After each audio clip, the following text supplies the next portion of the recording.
Hey everyone, it's Madison Gesiotto.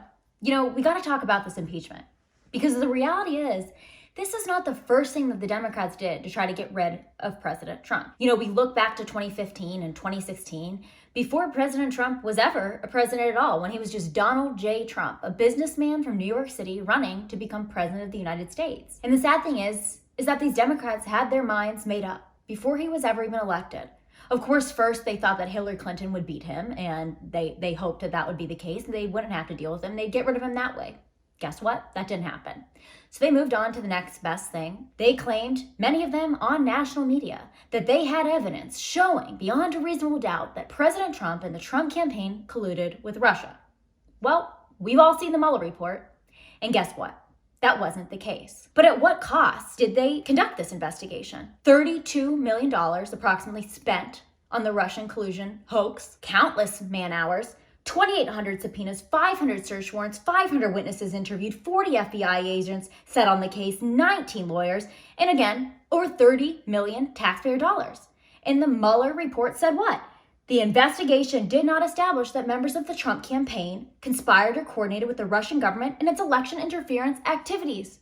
Quoted directly from the Mueller report itself, unequivocally showing that this simply wasn't the case. So that was their first attack on the president. Then they move on to impeachment, which, as we all saw, was a complete sham. Again, who suffered? The American people. Taxpayer time and money wasted. When we elect members of Congress, we elect them because we want them to go to Washington, D.C., to work for us, to get things done. And we all may have different ideas of how to get there, but at the end of the day, we want people to have jobs. We want the healthcare system to be fixed, whether we're Democrats or Republicans. There are many, many goals that we want these Congress people in DC accomplishing. And because of the hate for the president, which is overwhelming within the Democratic Party right now, we see a continued focus on getting Trump out of office instead of a continued focus on getting things done. What's the result going to be? Well, guess what? It's not only going to be that Trump's reelected in December, but we're going to see a Republican majority. Say hello to Speaker Kevin McCarthy in 2021, because the American people aren't going to stand for this. There's a lot of independents out there, and even some Democrats that are crossing over and are going to vote Republican in November. We've even seen, Congressman Van Drew come over and become a Republican, leaving the Democratic Party. So it's going to be a very interesting year,